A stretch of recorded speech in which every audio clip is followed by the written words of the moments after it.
날이 굉장히 더워졌죠? 예, 아닌가요? 잘 모르시겠어요? 아, 여기 있으니까, 저는 철원에 있으니까 날이 잘 이렇게 더워지는지 잘 모르겠더라고요. 아직도 제 관사에는 텐트가 쳐 있습니다. 추워서.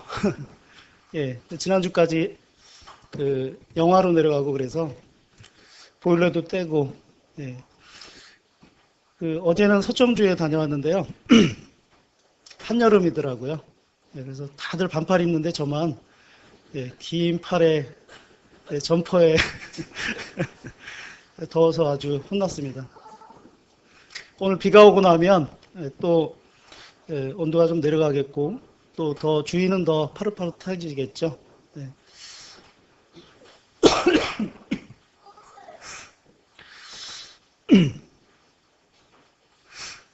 아,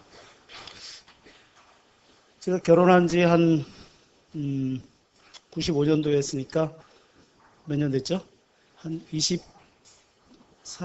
3년 뭐 이 정도 됐겠네요. 제가 신혼여행을 제주도로 갔었습니다. 결혼식 끝나고 그 다음날 배낭 메고 둘이서 이제 비행기에 타고 제주도 갔던 기억이 있는데요. 그때 비행기 안에서 제주도 다 왔을 때 내려다본 그 풍경이 너무 예뻤습니다.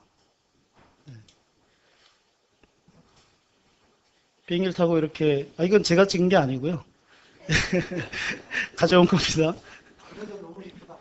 그 당시에 이렇게 디지털 카메라가 없어서, 예. 이렇게 내려가다가 어떤 것이 이것 때문에 예쁘다 그런 게 아니고요. 예, 이게 참 예쁘더라고요. 예. 그래서 내려가서 이게 뭔지 좀 보고 싶었습니다. 예, 이렇게 예, 밭에 담으로 이렇게 쌓여 있더라고요. 그런 돌담으로 이렇게 쌓여 있더라고요. 그래서 하늘에서 보니까 마치 몬드리안인가요? 몬드리안이 이렇게 까만색 이 테두리에다가 여러 가지 원색들을 넣어서 아름다움을 표현했던 예, 것이 이렇게 생각이 났습니다. 그래서 이렇게 돌담이 쳐 있고요. 그리고 그 사이 각자의 밭이나 영역에서 자라고 있는 것들이 있었습니다. 오늘 주제는 담입니다. 담. 예, 이런 돌담 같은 이런 담들. 예, 뭐 벽이라고 하기도 하고요. 또 좋은 의미로는 울타리라고도 합니다. 예, 뭔가 지켜야 될 것들을 이렇게 방어하고 또 어떤 경계를 나타내는 것이기도 하고요. 그래서 이 담은 사전적 의미가 집의 둘레나 일정한 공간을 막기 위하여 흙, 돌 따위로 쌓아 올린 것, 그 중에 경미한 재료나 안이 보이게 만들어진 것을 울이라고 하기도 합니다. 그래서 돌로 쌓으면 돌담, 그죠? 많이 들어보셨죠? 네. 뭐 꽃으로 쌓으면 꽃담, 그죠?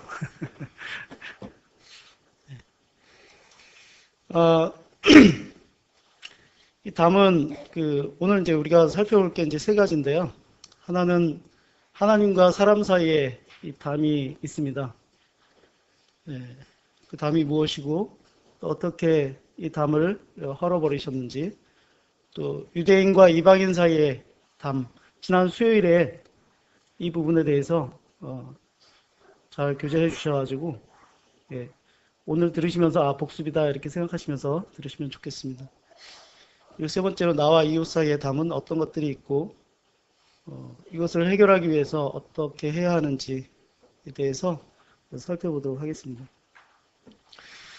그렇게 뭐 어렵거나 이렇게 그런 주제는 아닌 것 같고요. 그냥 가볍게 들으시고 또 이것을 잘 생각하셔서 어떤 원리 같은 것을 내 삶에 적용시키면 이러한 문제들, 이러한 담들이 더 이상 쌓이지 않고 또 이웃과 더불어서 화평을 누리는 이러한 삶을 살 수 있지 않을까라는 생각이 이렇게 들게 됐습니다.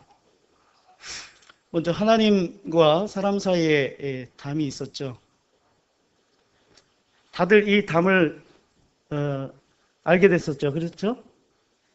맞나요? 예, 이 담 때문에 하나님께 나아가지 못했었죠. 예, 창세기의 3장에 보시면 이제 아담이 이 하나님의 말씀을 불순종해서 하와와 함께 선악과를 따먹게 되고 그러자 눈이 밝아져서 자신의 벗은 것을 알게 됩니다. 예, 그래서 나뭇잎으로 부끄러운 것을 가리고 나무 사이에 숨어 있게 되죠.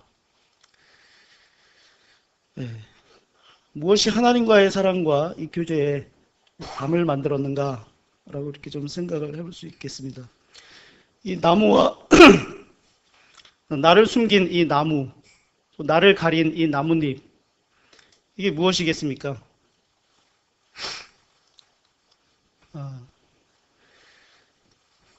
이사야서 59장 2절인데요. 다 같이 한번 읽어볼까요? 시작. 오직 너희 죄악이 너희와 너희 하나님 사이를 갈라놓았고 너희 죄가 그의 얼굴을 가리어서 너희에게서 듣지 않으시게 함이니라. 오늘날 이 창세기 때 아담과 하와는 이 나무 사이에 숨고 나뭇잎으로 자신의 부끄러움들을 가렸지만 오늘날 자신의 이 죄악을 가리는 것들이 뭐가 있을까요? 예? 예, 종교 생활이 있을 수도 있고요. 그렇죠? 예, 어떤 선행, 예, 도덕적인 아주 높은 삶, 예, 이런 것들이 하나님과의 생긴 이 죄를 가리는 이런 나무와 나뭇잎의 역할을 하겠죠. 예. 또 하나님께서 찾으셨을 때 아담아 아담아 내가 어딨느냐 했을 때 그들이 하나님 앞에 섰고 그리고 창세기 3장 12절에서는 내가 왜 이 선악과를 따먹었냐라고 했더니 하나님께서 제게 주신 이 여자가 먹으라고 해서 그랬습니다 하고 여자에게 원인을 돌리는 장면을 우리가 보게 됩니다. 하나님께서 이 아담과 하와를 한 몸으로 한 몸에서 취했기 때문에 한 몸이죠. 한 몸으로 삼으셔서 생육하고 번성하기를 원하셨는데 그 이야기는 생육하고 번성하라는 그 의미는 굉장히 하나님과의 관계에서 이 사랑의 관계가 그 둘 사이에서도 여전히 흐르기를 그래서 그들이 화목하고 사랑 가운데 거하기를 원하셨는데 이제 이 죄악이 들어와서 하나님과의 사이에 거대한 이 죄의 장벽을 만들었고 이제 사람과 사람 사이에도 이렇게 장벽이 생겼습니다. 이 여자 때문입니다. 라고 핑계를 대고 또 이 둘 사이에 담이 생겨버리는 다시 말씀드리면 이 한 사람 아담 때문에 모든 사람에게 이 죄와 사망이 오게 되는 이러한 결과를 낳게 되었다는 것입니다. 하나님과 사람 사이의 담을 헐어버리셨는데요. 이 헐어버린 이유가 뭘까요?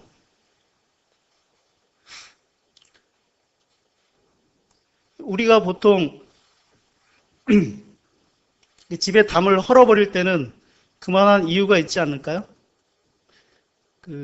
한때 교육계에서 열린교육 해가지고 교실에 담을 다 헐어버리고 문을 헐어버리고 했었습니다.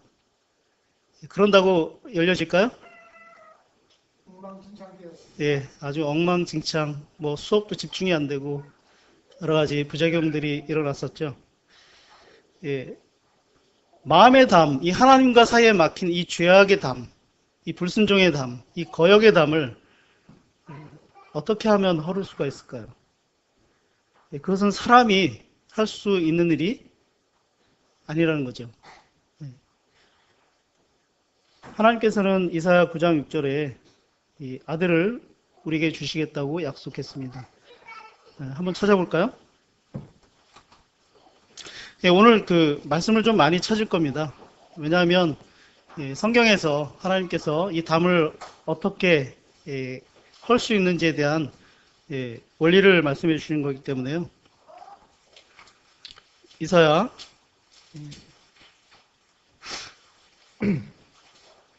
9장 6절 말씀 같이 읽겠습니다. 시작.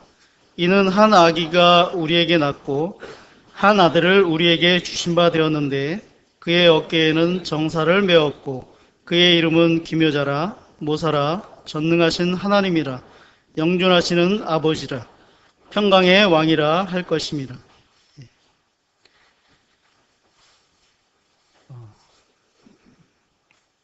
이 아들을 우리에게 낳고 또 한 아들을 우리에게 주신 바 되었다라고 말씀하고 있습니다. 아들임에도 불구하고 그의 이름은 기묘자, 모사, 전능하신 하나님, 영존하신 아버지. 이상하지 않나요? 아버지가 아들을 낳겠는데 그 아들이 영존하신 아버지다라고 말씀하고 있습니다. 또 평강의 왕이다라고 이렇게 말씀하고 있습니다. 다시 말씀드리면 누구십니까? 이 아들은 곧 하나님이시라는 거죠. 골로새서에 있는 말씀이 기억나지 않습니까? 하나님과 동등하신 분이시지만 그럴 분으로 이렇게 취하지 아니하시고 사람의 몸까지 낮아지시고 죽기까지 복종하신 이 말씀을 그대로 이루셨던 그 질문을 보게 됩니다. 그래서 히브리서 10장입니다.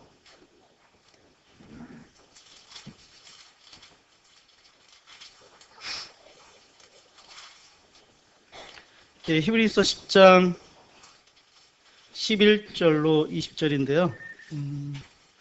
제가 빨리 읽어드리겠습니다. 제사장마다 매일 서서 섬기며 자주 같은 제사를 드리되 이 제사는 언제나 죄를 없게 하지 못하거니와 오직 그리스도는 죄를 위하여 한 영원한 제사를 드리시고 하나님 우편에 앉으사 그 후에 자기 원수들을 자기 발등상이 되게 하실 때까지 기다리시나니 그가 거룩하게 된 자들을 한 번의 제사로 영원히 온전하게 하셨느니라. 또한 성령이 우리에게 증언하시되 주께서 이르시되 그날 후로는 그들과 맺을 언약이 이것이라 하시고 내 법을 그들의 마음에 두고 그들의 생각에 기록하리라 하신 후에 또 그들의 죄와 그들의 불법을 내가 다시 기억하지 아니하리라 하셨으니 다시 읽겠습니다. 또 그들의 죄와 그들의 불법을 내가 다시 기억하지 아니하리라 하셨으니 이것들을 사하셨은즉 다시 죄를 위하여 제사 드릴 것이 없느니라. 그러므로 형제들아 우리가 예수의 피를 힘입어 성소에 들어갈 담력을 얻었나니 그 길은 우리를 위하여 휘장 가운데로 열어놓으신 새로운 산길이요 새로운 살길이요 휘장은 곧 그의 육신이라.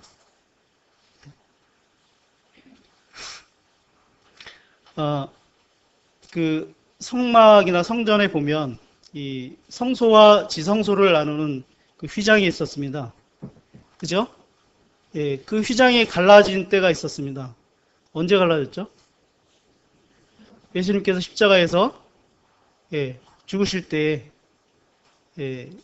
위로부터 아래로 찢어졌다라고 성경은 기록하고 있습니다. 지성소에 들어갈 수 있는 자격은 누구에게 주어지죠? 대제사장이 1년에 한 번 들어갈 수 있습니다. 지성소가 의미하는 것은 하나님의 그 거룩한 임재를 말씀하고 있습니다. 주님께서 죽으심으로 지성소에 그 가려진 그 휘장을 찢어 놓으셨다는 것은 누구든지 예수 그리스도를 피를 힘입어서 그 안에 직접 하나님과 만날 수 있는 이 길이 열렸다는 것을 의미하는 것입니다. 이것은 사람의 어떤 선행이라든가 또 종교라든가 도덕적인 높은 수준 이런 것들로는 어림도 없는 얘기입니다.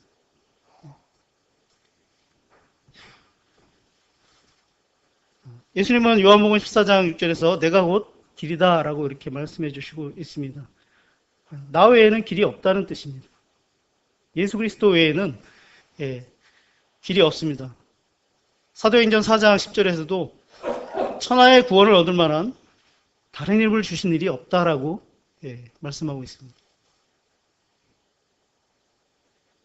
이 이사야서 9장 6절에서 말씀하고 있는 이 아들이 직접 오셔서 우리에게 이러한 일을 하셨는데, 이 일은, 이 목적은 바로 하나님과 우리 사이에 생긴 이 죄의 담, 이 거역의 담, 이 불순종의 담을 허시기 위한 목적이었다는 것이죠.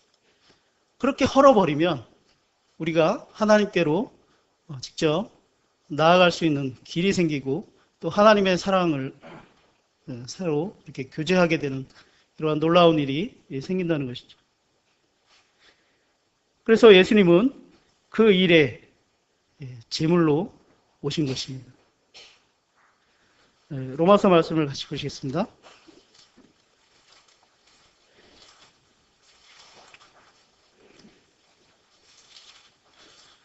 우리가 잘 아는 말씀이기 때문에 또 복음과 이게 복음이잖아요, 그죠? 로마서 3장 23절입니다. 모든 사람이 죄를 범하였음에 하나님의 영광이 이르지 못하더니, 아까 이사야서 59장에서 말씀한 것처럼 죄악이 하나님과 우리 사이를 갈라놓았다 그랬죠. 그렇죠? 그런데 그래서 모든 사람이 이 죄악 때문에 하나님의 영광에 이르지 못했는데, 24절입니다. 그리스도 예수 안에 있는 속량으로 말미암아 하나님의 은혜로 값없이 의롭다 하심을 얻은 자 되었느니라.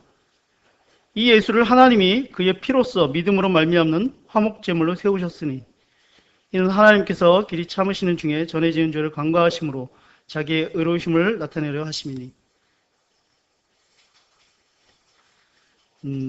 그래서 곧 이때 자기의 의로우심을 나타내사 자기도 의로우시며 또한 예수 믿는 자를 의롭다 하려 하심이라. 하나님께서는 예수님을 통해서 예수님을 화목제물로 세우시고 죽이심으로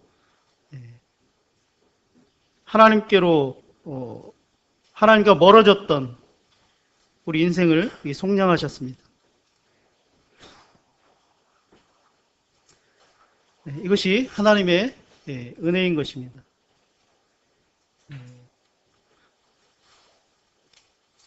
5장입니다. 뒤로 좀 나가시면 5장 1절 2절에 보시면, 그러므로 우리가 믿음으로 의롭다 하심을 받았으니 우리 주 예수 그리스도로 말미암아 하나님과 화평을 누리자. 또한 그로 말미암아 우리가 믿음으로 서 있는 이 은혜에 들어감을 얻었으며 하나님의 영광을 바라고 즐거워하느니라. 이제 예수 그리스도께서 헐어버리신 이 담을 우리가 넘어서 이제 하나님과 화목하게 되었고, 하나님과 더불어 화평을 누리는 자가 되었다는 것입니다.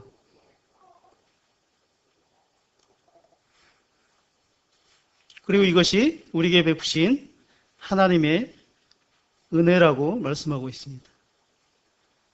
이 은혜에 있는 하나님의 사람들은 하나님의 영광을 바라고 또 즐거워할 수 있습니다. 진정한 즐거움이 있는 것입니다.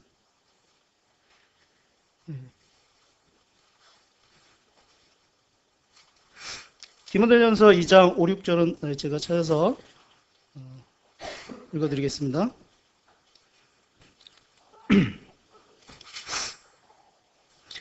하나님은 한 분이시요 또 하나님과 사람 사이에 중보자도 한 분이시니 곧 사람이신 그리스도 예수라.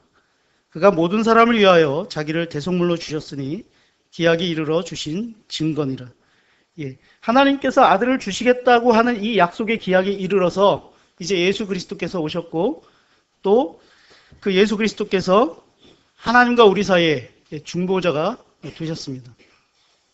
우리를 하나님께로 이끄는 분이 되셨다는 것이죠.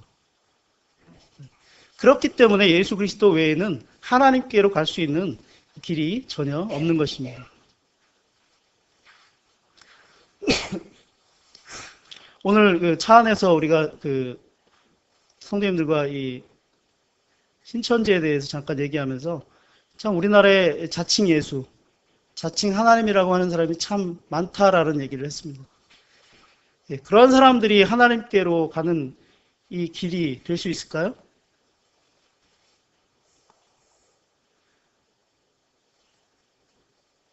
사람은 그렇게 할 수 없죠.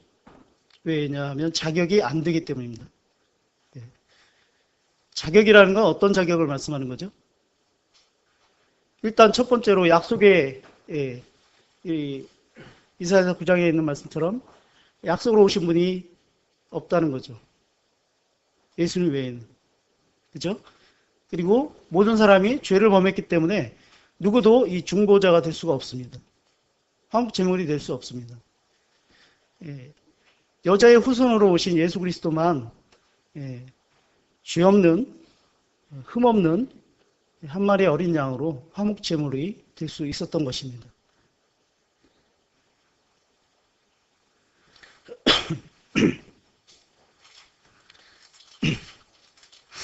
요한일서 4장 10절에는 사랑은 여기 있으니 우리가 하나님을 사랑한 것이 아니요 하나님이 우리를 사랑하사 우리 죄를 속하기 위하여 화목 제물로 그 아들을 보내셨습니다. 우리가 먼저 다가가서 이 죄의 담을 헐어버린 것이 아니라 우리는 도저히 그렇게 할 수가 없다라고 하나님 말씀해 주셨고, 또 우리 죄를 속하기 위해서 하나님께서만 그 아들을 우리에게 화목제물로 보내셨다. 이것이 바로 사랑이다 라고 이렇게 말씀해 주고 계십니다.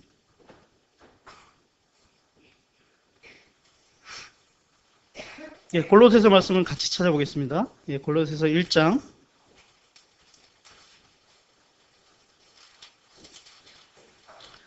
19절부터 22절입니다. 교독하겠습니다. 19절, 아버지께서는 모든 충만으로 예수 안에 거하게 하시고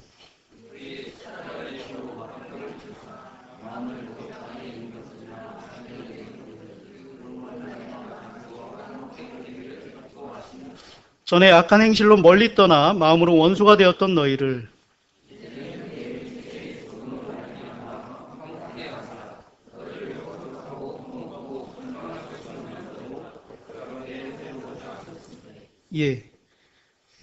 지금까지 우리가 쭉 살펴봤던 이 말씀들의 결론입니다.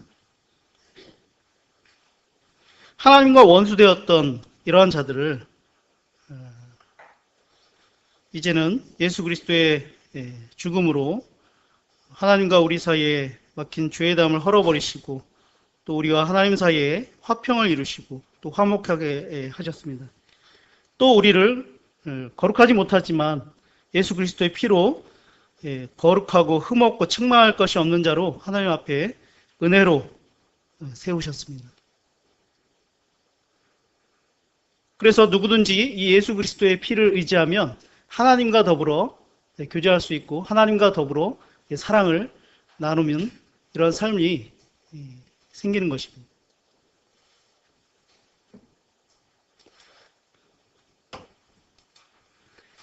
두 번째로 유대인과 이방인 사이의 이 담에 대해서 좀 살펴보겠습니다. 이 말씀은 아마 에베소 2장에 있는 말씀이 근거가 되겠죠. 유대인들은 선민의식, 하나님께서 택한 민족이다라고 하는 이러한 자긍심, 이런 것들이 굉장히 강한, 자존심이 강한 이러한 민족입니다. 또 그들의 혈통을 굉장히 중요시 여깁니다. 지금도 그렇죠. 그렇죠? 그래서 성경에 보면 로마서 9장 3절에서 5절에 보면 사도 바울이 이런 얘기를 합니다.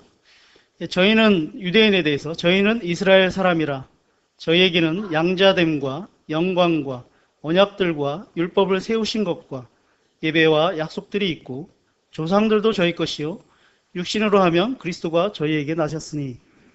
그래서 유대인들이 바로 이러한 사람이다 라고 이렇게 얘기해 주고 있습니다. 또 에베소 2장 11절부터 12절에 보면 이방인에 대해서 이렇게 설명하고 있습니다. 그러므로 생각하라. 너희는 그때 육체로 이방인이요 손으로 육체에 행한 할례당이라 칭하는 자들에게 무할례당이라 칭함을 받는 자들이라. 그때 너희는 그리스도 밖에 있었고 이스라엘 나라 밖의 사람이라. 약속의 언약들에 대하여 외인이요 세상에서 소망이 없고 하나님도 없는 자이더니. 다시 말씀드리면 유대인의 반대가 이방인이고 이방인의 반대는 바로 유대인이 누리고 있는 혜택들이겠죠.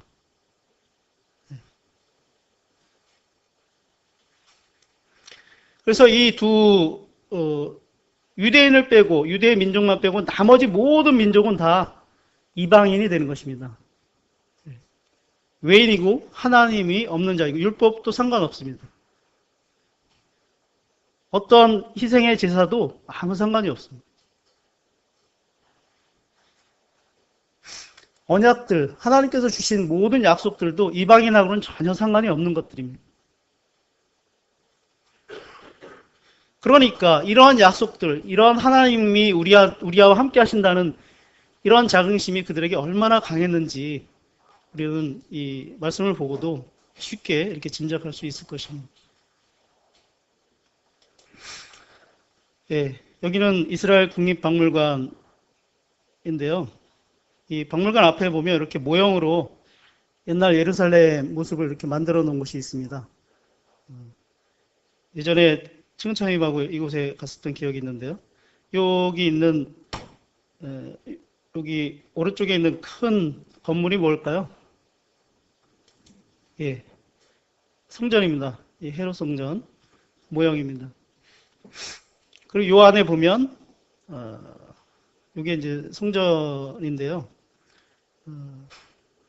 요 건물이 성소와 지성소가 있는 것이고 요 앞에 제단이 있고, 예, 번제단이죠. 수요일 날 오신 분들은 아마 이게 어떤 의미인지 아실 겁니다.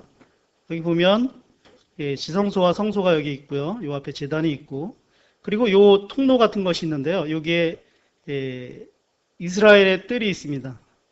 또 요 안에는 제사장의 뜰이라고 합니다.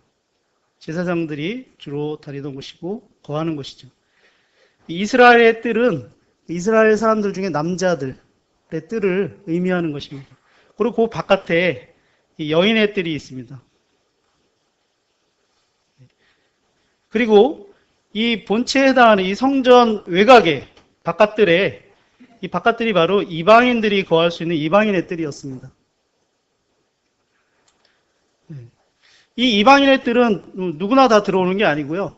이방인들로서 개종한 사람들, 나는 하나님 섬기겠다, 나는 유태인은 아니지만 나는 내가 갖고 있는 이 종교를 버리고 유대교를 내가 이쪽으로 개종하겠다 하는 사람들만 이곳에 올 수 있었습니다. 우리 같으면 그렇게 들어오면 이 안에 와서 이 제단에서 제사를 드리고 같이 경배할 자로 이렇게 여기지 않겠습니까? 그런데 이방인은 절대로 이 안에 들어올 수가 없었습니다. 이 소렉이라고 하는 이 경계 담장이 있는데요. 이 바깥을 이걸 통해서 이 안쪽에 발 하나라도 이렇게 넘길 수가 없었습니다. 왜냐하면 요 소렉에는 이런 경고문이 붙어 있습니다.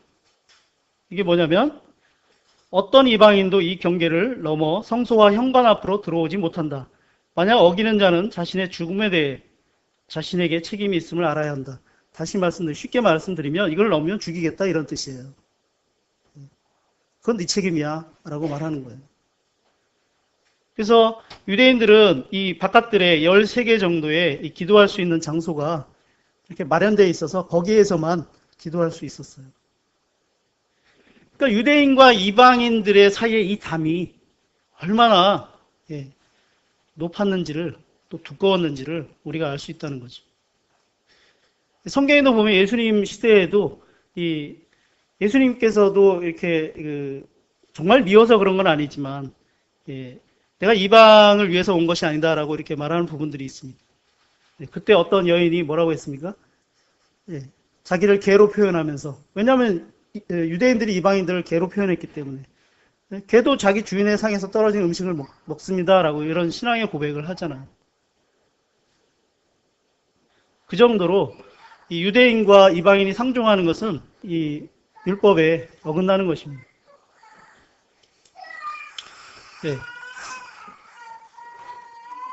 이스라엘 가면 이렇게 통곡의 벽이 있습니다.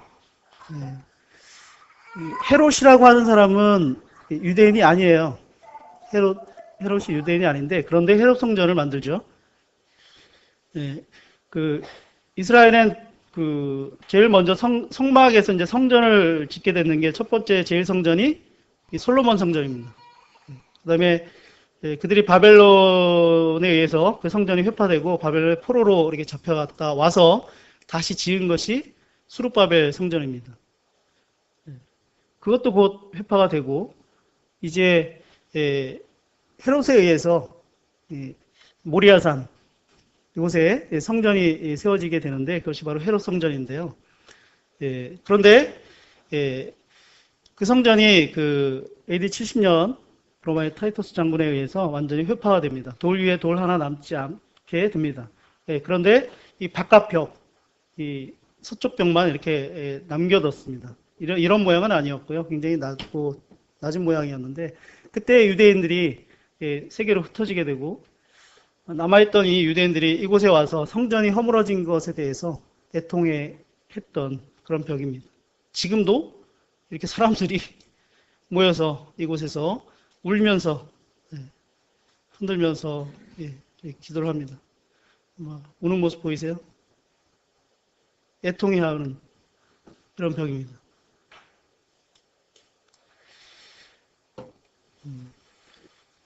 여기는 베들레헴인데요. 베들레헴이나 그 이스라엘 지역을 이렇게 다니다 보면 이런 장벽들이 굉장히 높은 것들이 있는 것을 이렇게 보게 됩니다. 팔레스타인과 유대와의 이 경계예요. 마치 교도소 같죠, 그죠? 이곳에는 이제 감시합니다. 넘어올까봐. 넘어오면 쏴버리죠. 그리고 이 높은 담인데 여기에 또 철조망을 만들어놨죠. 예수님이 태어나신 이 베들레헴에 이러한 장벽이 있습니다. 이 앞에 또 이렇게 철조망을 또 막아놨죠. 여기 보면 콘크리트 벽이 보이시나요? 어마어마합니다. 그래서 저희가 갔을 때도 이 팔레스타인 사람이 운전기사였는데 이분이 기름이 팔레스타인 쪽이 훨씬 싸대요. 그래서 그곳에 가서 기름을 넣고 다시 오고 이랬던 경험이 있어요. 그 국경을 이렇게 넘어가는데 이런 장벽을 넘어갑니다. 이거는 현재 이스라엘의 모습입니다. 주님은 이 유대인과 이방인 사이의 담을 헐어버리셨습니다. 이미 오래전에. 그 원리는 하나님과 사람 사이의 죄의 담을 헐어버리셨던 그 예수 그리스도의 그 방법, 하나님의 그 사랑의 방법, 이것이 원리가 될 수 있을 것입니다. 에베소 말씀을 같이 보시겠습니다. 에베소 2장입니다.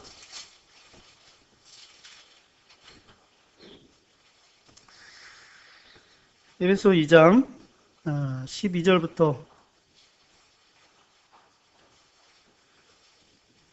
보겠습니다. 11절부터 그러므로 생각하라 너희는 그때 육체로는 이방인이요 손으로 육체에 행한 할례를 받은 무리라 칭하는 자들로부터 할례를 받지 않은 무리라 칭함을 받는 자들이라. 그러니까 무할례당이라는 얘기죠. 그때 너희는 그리스도 밖에 있었고 이스라엘 나라 밖의 사람이라 약속의 언약들에 대하여는 외인이요 세상에 소망이 없고 하나님도 없는 자이더니 이제는 13절 잘 보세요. 이제는 전에 멀리 있던 너희가 그리스도 예수 안에서 그리스도의 피로 가까워졌다. 유대인과 이방인이 그리스도의 피로 이렇게 가까워졌다는 것입니다. 그는 우리의 화평이신지라 둘로 하나를 만드사 원수된 것 곧 중간에 막힌 담을 자기 육체로 허시고. 이 유대인과 이방인 사이에 막혀있던 이 담을 자기 육체로 헐어버리셨다라고 이렇게 선포하고 계신 것입니다. 15절입니다. 법정으로 된 계명의 율법을 폐하셨으니 이는 이 둘로 자기 안에서 한 세 사람을 지어 화평하게 하시고. 이 둘은 누구를 얘기할까요? 유대인과 이방인을 말씀하고 있는 것입니다. 이 둘을 더해서 한 세 사람을 지었다라고 이렇게 말씀하고 있습니다. 그 한 세 사람은 무엇일까요? 이 둘이 합할 수 있는 방법은 혈통으로 안 되겠죠. 그죠? 명령에도 안 되겠죠. 무엇으로만 하나가 될 수 있을까요? 오직 예수 그리스도의 피로만 가능한 겁니다. 예수 그리스도를 믿는 믿음으로만 가능한 일입니다. 그래서 이 둘을 하나로 만든 것이 바로 교회라는 것이죠.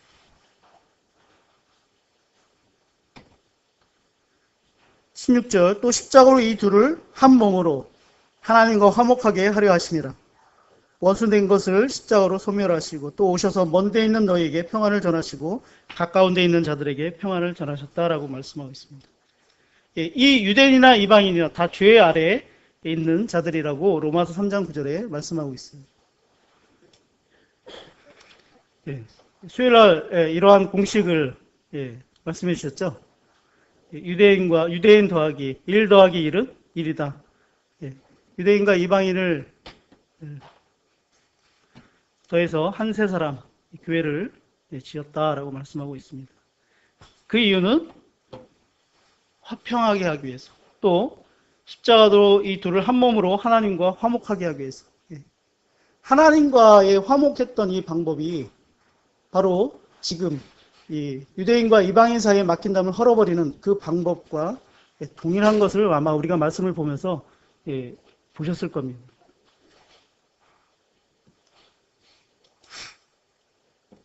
우리가 지금 읽었던 에베소 2장 말씀이고요.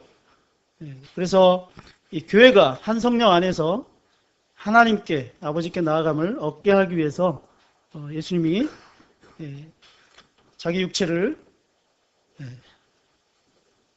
죽음에 넘기신, 그래서 중간에 막힌 담을 헐어버리신 이러한 사역을 하셨다는 것입니다. 그래서 한 세 사람인 이 교회는 에베소 3장 말씀을 좀 봐야 될 것 같습니다. 한 장 넘기시면 이제 3장인데요. 비밀을 두 가지 얘기하고 있습니다. 첫 번째는 6절입니다. 이방인들이 복음으로 말미암아 그리스도 예수 안에서 함께 상속자가 되고 함께 지체가 되고 함께 약속에 참여하는 자가 됩니다. 이방인들이 하나님 밖에 있던, 하나님을 알지 못하던, 약속과 전혀 상관없던 이러한 사람들이 이제 그리스도 예수 안에서 상속자가 되었다는 이런 놀라운 비밀이에요. 그리고 함께 지체가 되었다. 또 함께 약속에 참여하는 자가 되었다라고 이렇게 말씀해 주고 있습니다. 두 번째 비밀은 9절인데요. 9절 10절에 보시면 10절, 이는 이제 교회로 말미암아 하늘에 있는 통치자들과 권세들에게 하나님의 각종 지혜를 알게 하려 하십니다. 라고 이렇게 말씀하고 있습니다. 이 둘을 교회로 만드셔서 이제 이 교회로 말미암아 하늘에 있는 권세들에게 각종 지혜를 알게 하신다. 그러면 하나님의 지혜가 어디에 있다는 것이죠? 어디로부터 막 샘솟는다는 얘기예요? 교회로부터. 이 교회 안에 하나님께서 이 성령님을 통해서 이 하나님의 지혜가 흘러넘치게 하신다는 얘기죠.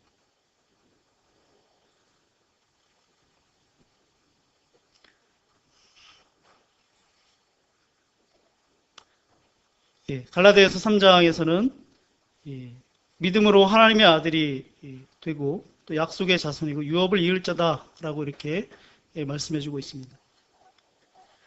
전에는 이것이 그 유대인들에게만 해당했던, 비슷했던 이러한 약속이잖아요. 이방인들하고 전혀 상관없는 거였잖아요.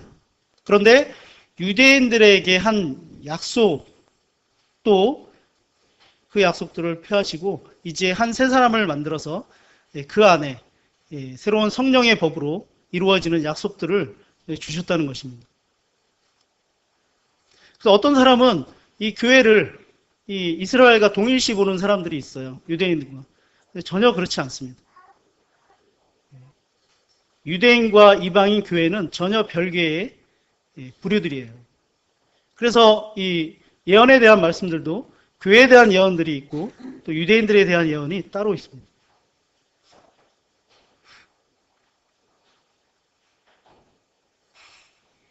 고린도전서 12장에서는 한 성령으로 침례받아서 한 몸이 된 이 교회에 대해서 말씀해주고 있습니다. 또 우리가 잘 아는 베드로전서 2장 9절 10절에서는 너희는 택하신 족속이다. 왕같은 제사장이다. 거룩한 나라다. 하나님의 소유된 백성이다. 라고 말씀해주고 있습니다. 베드로가 유대인들에게 이렇게 얘기한 게 아닙니다. 자기 동족인 유대인들에게 너희는 택하신 족속이다. 왕같은 제사장이다. 이렇게 얘기한 게 아니에요. 교회 지체들에게, 성도들에게 하는 말씀이에요.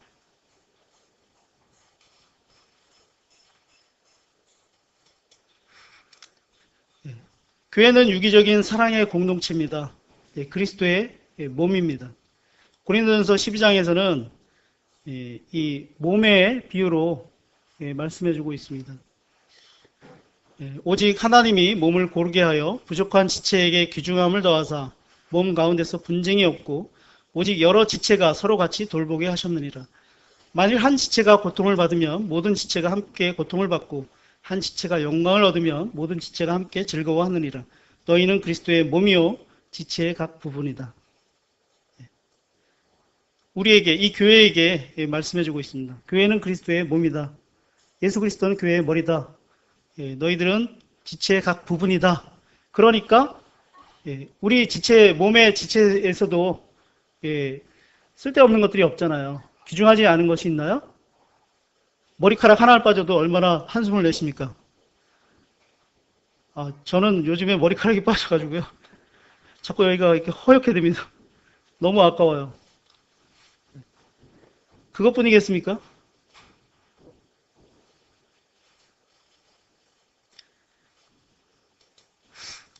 에베소서 4장 1절로 4절에 보면 부르심을 받은 일에 합당하게 모든 겸손과 온유로 하고 오래 참음으로 사랑 가운데 서로 용납하며 평안에 매는 줄로 성령이 하나 되게 하신 것을 힘써 지키라. 한 몸, 하나 된 것을 힘써 지킬 것을 말하고 있습니다. 우리가 우리 스스로 하나가 된 게 아니고요. 성령께서 예수 그리스도의 피로 우리가 하나가 된 것이기 때문에 이것을 우리가 지켜야 할 의무가 있는 것입니다. 또 이것은 우리의 특권이고 권리입니다. 그런데 너희는 부르심을 받은 일에 합당하게 모든 겸손과 온유로 해라. 우리에게 어떤 자세를 취해야 하는지에 대해서 이렇게 말씀해주고 있습니다. 모든 겸손, 온유, 오래 참음. 그래서 사랑 가운데 서로 용납하라라고 이렇게 말씀해주고 있습니다. 또 에베소 4장 15절에는 오직 사랑 안에서 참된 것을 하여 범사에 그에게까지 자랄지라. 그는 머리니 곧 그리스도라. 그에게서 온몸이 각 마디를 통하여 도움을 받음으로 연결되고 결합되어 각 지체의 분량대로 역사하여 그 몸을 자라게 하며 사랑 안에서 스스로 세우느니라. 이 말씀을 계속 찾아보면 볼수록 하나님께서 말씀하시는 이 원리는 사랑이더라고요. 사랑으로 결론을 내더라고요. 어떤 사랑이겠습니까? 하나님께서 인생을 사랑하신 그 사랑. 그것이 우리에게 똑같이 동일하게 적용이 돼서 우리가 성도들에게, 지체에게 어떻게 대해야 할 것을 말씀해주고 있다는 것입니다. 곧 우리 신앙생활의 원리이고 교회가 세워지는 원리이기도 합니다. 우리는 서로 마디를 통해서 도움을 받아야 합니다. 이 마디의 역할을 하는 분들도 계시겠죠. 그렇죠. 누구겠습니까? 연결되고 결합되어 있습니다. 이 몸이 이 관절이 없으면 움직일 수가 없습니다. 이렇게 돌릴 수도 없고요. 이 관절의 역할이 하는 분이 누구일까? 우리가 깊이 이렇게 좀 생각을 해봐야 될 겁니다.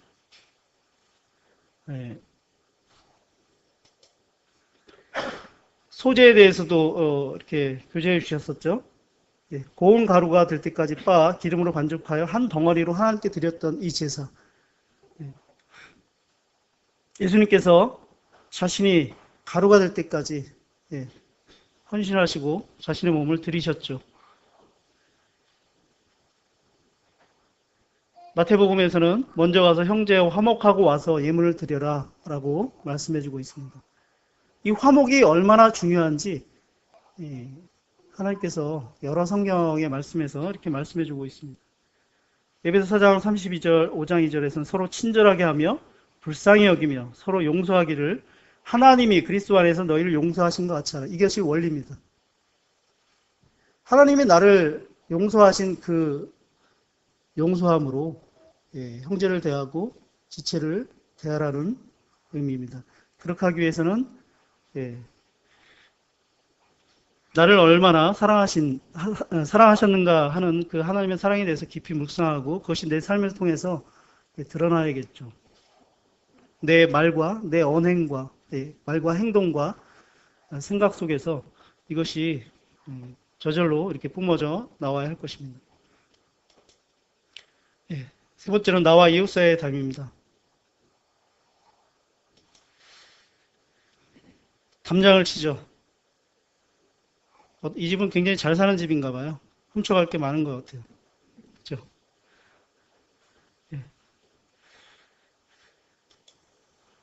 뭐 이렇게 꾸민다고 해서 이 담이 없어지는 건 아니죠. 그죠? 나와 이웃사이의 담은 아마도 마음의 담이 있을 거고, 또 권력의 담이 있을 거고, 재물의 담이 있을 거고, 또 지식의 담들, 또 그 외에 여러 담들이 있겠죠. 마음의 담에는 우리 마음 속에서 부패되어서 나오는 이러한 것들이 담이 될 수 있습니다.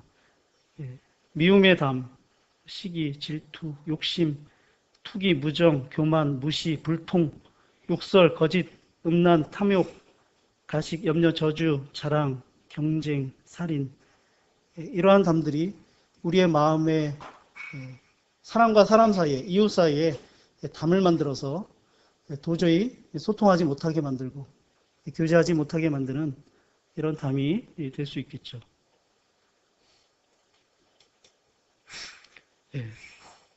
이런 미움 일기장이라는 게 있습니다. 이런 담을 해소하기 위해서 아이들에게 너희들 마음에 생긴 것들을 이 일기장에 이거 하나의 책으로 이렇게 나온 것입니다. 또 회식할 때 보면 가정의 행복과 건강을 위하여라고 하지만 가정의 행복을 위해서 이렇게 맨날 이렇게 회식을 해야 되고 늦게까지 술 마시고 가정이 파괴되겠죠. 건강을 위해서 맨날 이렇게 술 마시면 건강이 해지겠습니까? 다들 이 마음으로는 뭐라고 해요? 불만이 있는 거죠. 상사와 직원 간에 부하 간에 생각이 다릅니다. 상사는 이렇게 하면 가정이 행복하고 건강할 수 있어 라고 외치지만 직원들은 그렇지 않죠. 서로 막 언성을 높이고 마음에 미움이 있는 것들이 소리가 크면 이길 수도 있나요?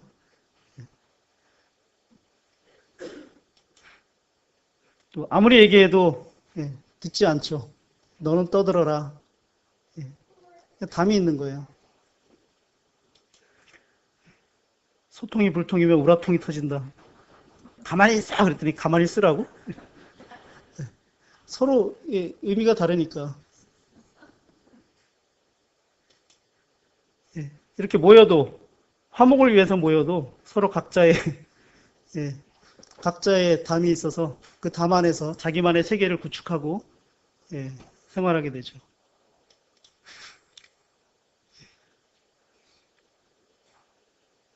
한 사람을 이렇게 왕따시키고 그렇죠? 서로 악수하지만 얼굴은 가면을 쓰고 있고 등 뒤로는 칼을 들고 있죠. 어떻게 하면 너를 죽여서 내가 살 수 있을까? 이런 경쟁이 직장 사회에서 눈에 보이지 않지만 얼마나 가식의 가면을 쓰고 사람을 대하고 있는지, 내가 너를 밟아야 내가 설 수 있다. 이런 것들이 얼마나 팽배한지 아마 직장 생활을 해보시거나 하신 분들은 다 아실 겁니다.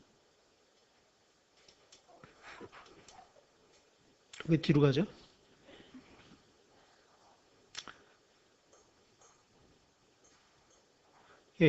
러시아에 있는 어느 아파트입니다. 이 안에 들어오지 마. 그래서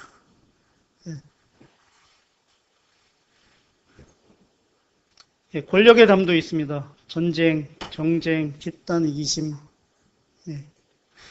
베를린 장벽이 이념에 의해서 공산주의와 민주주의로 갈라놓았죠. 지금은 뭐 무너졌지만 1989년에 해체가 됐습니다.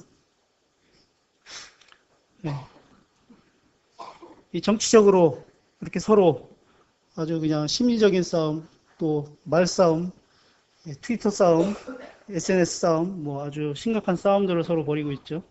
요즘은 또 화해 무대가 있기도 하지만 이런 모든 것들이 다 정치적인 담으로 생긴 일이죠. 이 사람들이 왜 이러고 있을까요? 티벳이 독립하겠다 그러니까 독립 반대한다는 대목입니다. 중국은 하나다라는 이 생각이 중국 사람들한테는 아주 철저합니다. 그래서 중국이 땅덩어리가 굉장히 크지만 한 나라이기 때문에 시차가 없어요. 우리와 중국 사이는 가까운데 1시간 차이가 있잖아요. 근데 중국은 이 동북 삼성과 이 티벳까지의 사이가 우리나라의 몇십 배가 되는데도 시간은 똑같습니다. 그런데 그 바로 옆에 나라하고는 시차가 많이 생겨요. 중국은 하나다라는 이 생각이 굉장히 강합니다. 그런데 티벳은 그렇지 않아요. 자기들을 분리시켜달라고 그러고 독립시켜달라고 합니다. 정치적으로 생각이 다르기 때문에 담이 있는 것입니다. 여기는 어딜까요? 작년에 통일교육 수련회 갔더니 장학사님이 밤에 좋은 거 구경시켜주겠다고 데려간 곳이 이 휴전선이었습니다. 밤에 이렇게 불이 켜지는데요. 쫙 무슨 산불 난 것처럼 이렇게. 이 장벽이 왜 생겼을까요? 여기는 세상에서 가장 낮은 장벽입니다. 여기가 10cm도 안 되는데 여기를 넘어갈 수가 없어요. 넘어가면 어떻게 되죠? 월북이죠. 월북이고 월남이에요. 지난번에 한 병사가 이게 넘어왔죠. 많은 대가를 치르고 총에 많이 맞게 됐죠. 국회는 어떻습니까? 우리나라만 그런 줄 알았더니 대만, 이태리 뭐 입 맞고 난리가 났죠. 터키 막 주먹질 나갑니다. 멕시코. 재물의 담도 있습니다. 여기는 부촌이고요. 여기는 빈민촌입니다. 이 중간에 담이 있는 거 보이세요?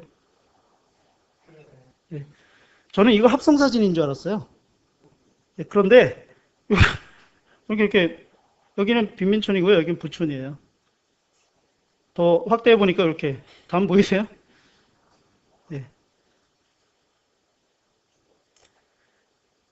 여기 우리나라고요. 여기 북한입니다. 여기 중국이고요. 밤에 인공위성에 찍었는데 여긴 돈이 없어요. 가난해요. 전기를 만들 수가 없습니다. 한쪽에서는 이렇게 굶어 죽고 이 독수리가 뭐 하고 있겠어요? 얘 죽으면 잡아먹겠다는 거 아니에요.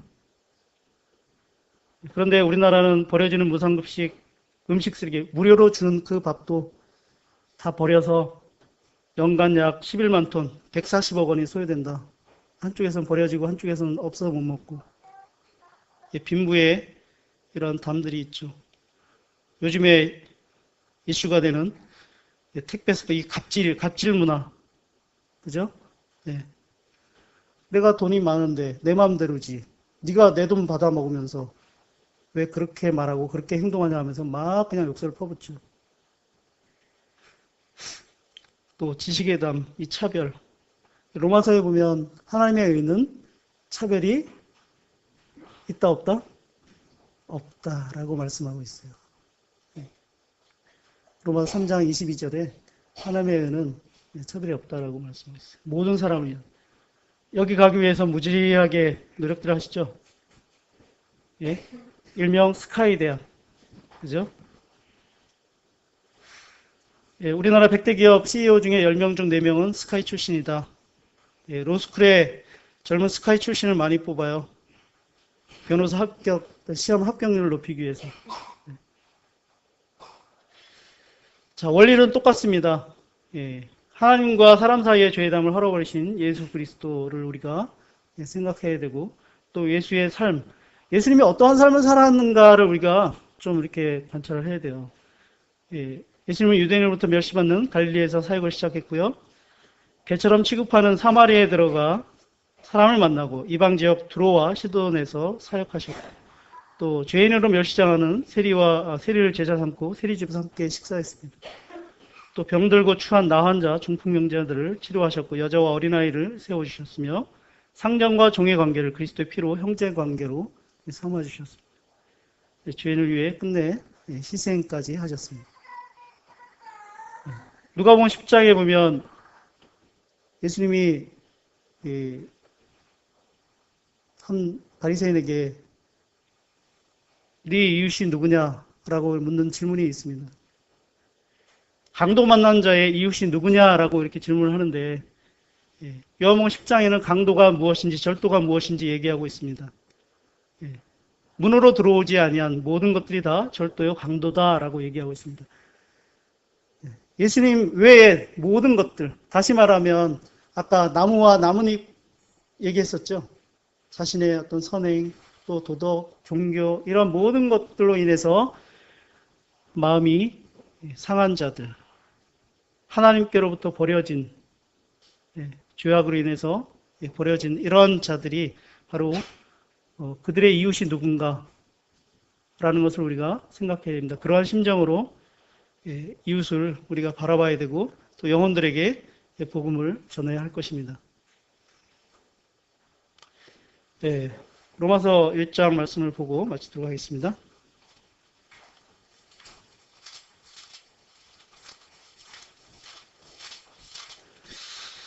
복음에는 무엇이 나타나죠? 로마서 1장 14절. 다 같이 읽겠습니다. 14절부터 16절까지 시작. 헬라인이나 야만인이나 지혜 있는 자나 어리석은 자에게 다 내가 빚진 자라. 그러므로 나는 할 수 있는 대로 로마에 있는 너희에게도 복음 전하기를 원하노라. 내가 복음을 부끄러워하지 아니하노니 이 복음은 모든 믿는 자에게 구원을 주시는 하나님의 능력이 됨이라. 먼저는 유대인에게요 그리고 헬라인에게로다. 복음의 빚진 자로서 우리가 이웃에게 복음을 전할 사명이 있습니다. 이것이 나와 이웃 사이에 막혔던 담을 허물 수 있는 유일한 방법인 것입니다. 그들이 하나님께로 돌아올 수 있는 유일한 방법이기도 합니다. 우리 몸에 지체에도 담이 생기죠? 그죠? 담 결린 적 없어요? 교회를 이렇게 지체로, 몸으로 비유하셨는데, 몸에 담이 결리면, 다시 말씀드리면 근육통이 생기면 아프잖아요. 그죠? 그 담이 생기는 건 이 혈액순환이 제대로 되지 않고, 이런 문제 때문에 생기는 건데, 우리가 성령 안에서 서로 교통하지 않으면, 서로 교제하지 않으면, 이런 통증들이 오게 되겠죠. 기도하겠습니다. 하나님 감사합니다. 저희들과 하나님 사이에 막혔던 이 죄악의 담을 예수 그리스도를 통해서 헐어주시고 저희가 담대히 그리스도의 피를 힘입어 하나님께 나아갈 수 있도록 또 설 수 있도록 도우시는 은혜를 감사드립니다. 또 이러한 은혜로 저희가 교회 안에서 주의 은혜를 받은 주를 믿는 성도들과 같이 하나님께 경배드리며 또 하나님의 말씀을 서로 나누는 그러한 삶을 살 수 있도록 도와주시는 은혜를 감사드립니다. 서로 불쌍히 여기고 서로 용납하고 서로 사랑 가운데 세워질 수 있도록 그래서 교회가 하나님 앞에서 바로 설 수 있도록 준비 도와주시기 원합니다. 저의 삶은 또 저의 마음은 늘 높지만 그러나 낮아지신 주님을 저희가 생각하고 그 마음을 본받기를 원합니다. 이 시간 귀한 시간을 주시고 또 말씀을 허락해 주셔서 감사드리며 저를 사랑하신 예수 그리스도 이름으로 기도드립니다.